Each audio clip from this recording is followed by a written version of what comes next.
बिस्मिल्लाहिर्रहमानिर्रहीम। Okay, so last time हमारा कहाँ तक पहुँचा था? हमने क्लास बनाई थी एम्प्लॉइज़ की।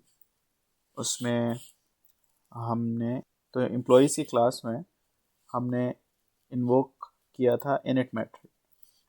अगर आपको याद हो तो इनिट मेथड, जिसमें से हम पहला पैरामीटर सेल्फ लेते हैं हमेशा। कोई भी क्लास का कोई भी फंक्शन हो, उसमें हम सबसे पहला जो पैरामीटर होता है वो सेल्फ लेते हैं। उसके बाद था हमारा नेम, उसकी एज थी, एंड देन उसकी सैलरी थी।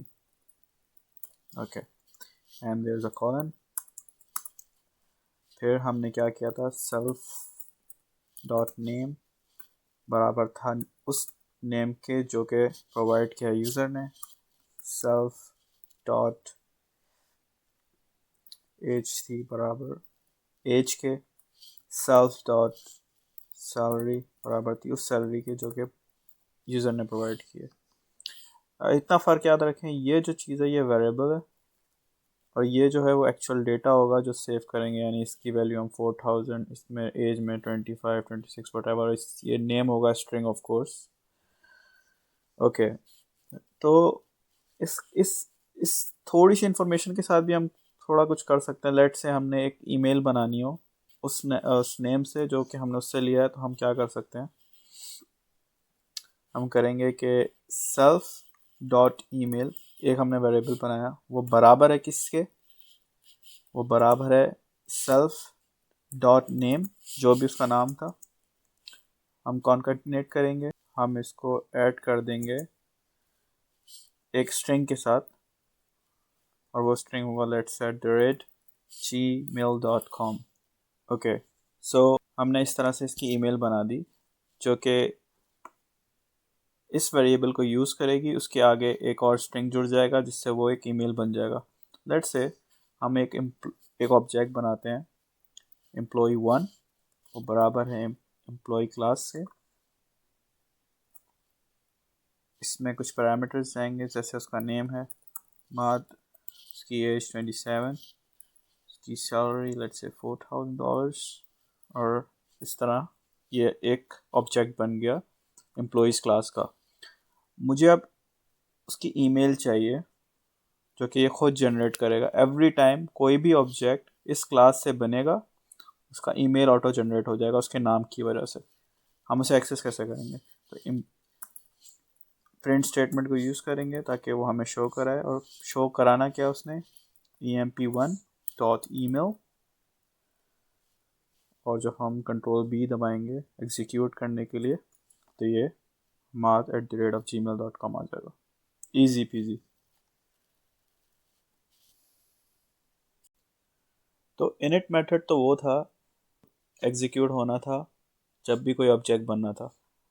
फर्ज करें कि हमने इन इंफॉर्मेशन से जो कि वेरिएबल्स बनाए, उसका नाम, उसकी एज, कोई खुद अपना कोई खुद से एक फंक्शन बनाना है जो कि इन वेरिएबल्स को यूज़ कर सके।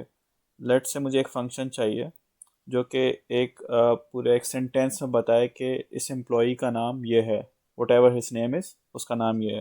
तो इसको फंक्शन को डिफाइन उसी तरह DEF, इसका कोई नाम है, जैसे फंक्शन का नाम रखना है शो इन्फो। इसमें पैरामीटर सिर्फ मैं सेल्फ लूँगा क्योंकि आपको हर मेथड में का पहला जो पैरामीटर होगा वो आपको सेल्फ लेना है, और मैं कुछ नहीं ले रहा क्योंकि उसके अलावा जो इन्फॉर्मेशन मुझे चाहिए थी वो ऑलरेडी इस जगह पे इन वेरिएबल्स के पास है। तो जब भी ये फंक्शन कॉल होगा तो वो एग्जीक्यूट करेगा एक स्टेटमेंट। वो स्टेटमेंट क्या होगी कि द एम्प्लॉई नेम इज़,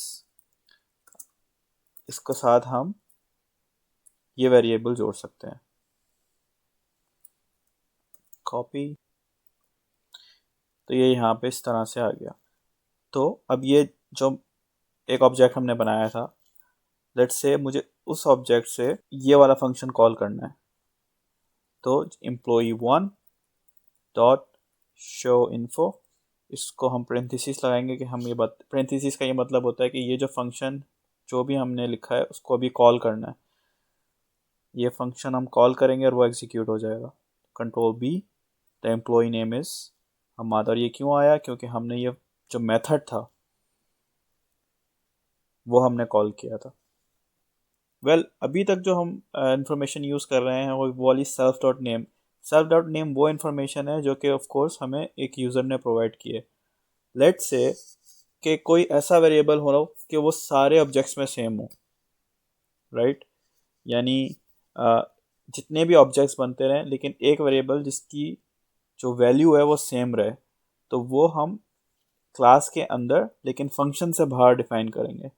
तो लेट्स से एक वेरिएबल है जो एम्प्लॉयज़ का बेस रेट है, बेस रेट बराबर है $20, सही है, पर आवर के हिसाब से। तो ये $20 है। तो और मैं क्या चेंजेस और कर सकता हूँ? मैं ये कर सकता हूँ सैलरी के बजाय मैं अगर आवर्स कर दूँ, कितने घंटे उसने काम किया, इधर भी फिर आवर्स करना पड़ेगा,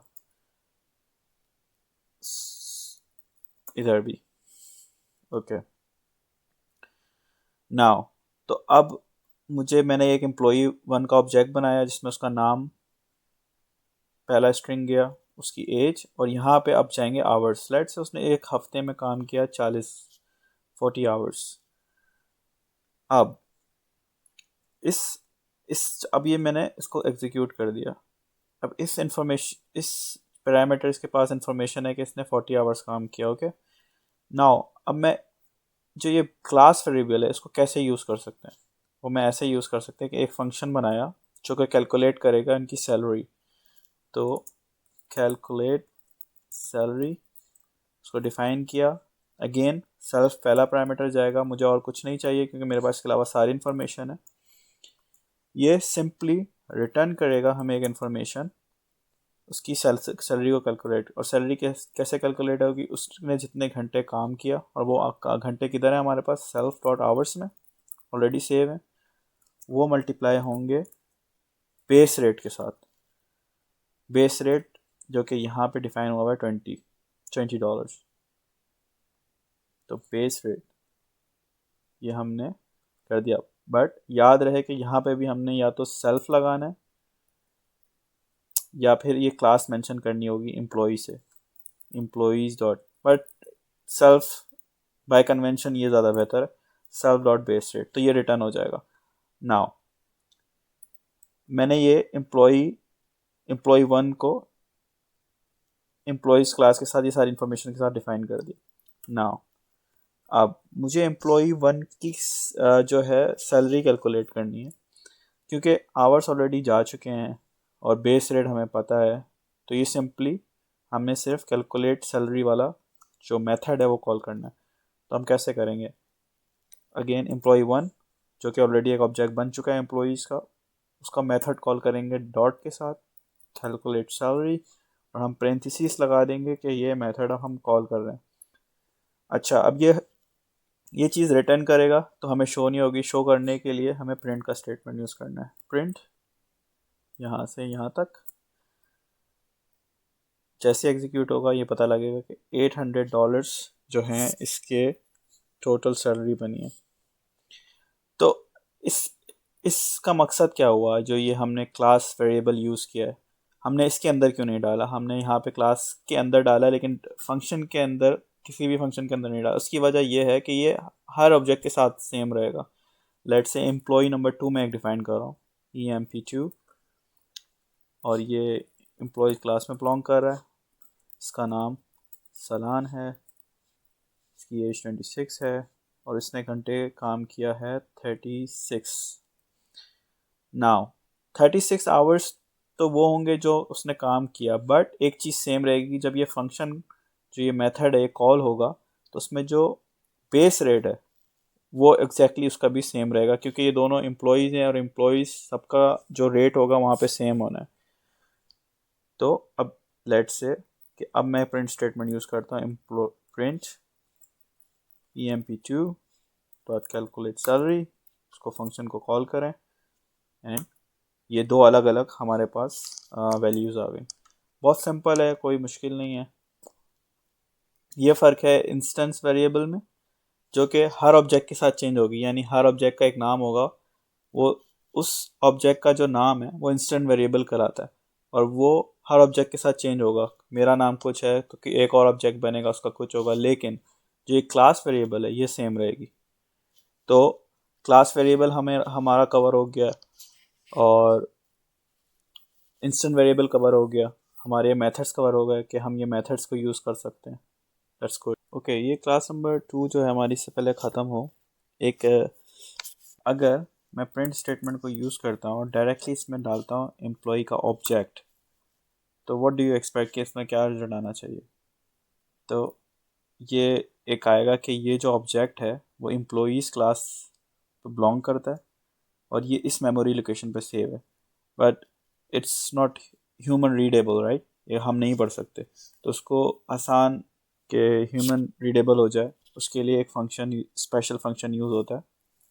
जस्ट लाइक इनिट मेथड था, वो खुद ब खुद एग्जीक्यूट हो जाता था, इसी तरह एक और स्पेशल फंक्शन है जिसे हम double underscore S T R double underscore इस तरह डिफाइन करते हैं। फिर सेल्फ पैरामीटर पहला जाएगा, ये आपने नहीं भूलना। नाउ ये जो स्पेशल फंक्शन है ये इसलिए है कि जब हम प्रिंट स्टेटमेंट यूज़ करें किसी ऑब्जेक्ट के लिए तो फिर क्या शो होना चाहिए। तो इसके रिटर्न में हम यहाँ पे कुछ भी शो करा सकते हैं। लेट्स से कि the name of the object is, इसे ऐड कर दें self dot name, राइट? और अब जब यही प्रिंट स्टेटमेंट अगेन दोबारा यूज़ होगा तो ये चीज़ आनी चाहिए। Let's try. The name of the object is homo. Thank you, and I'll see you in the next video.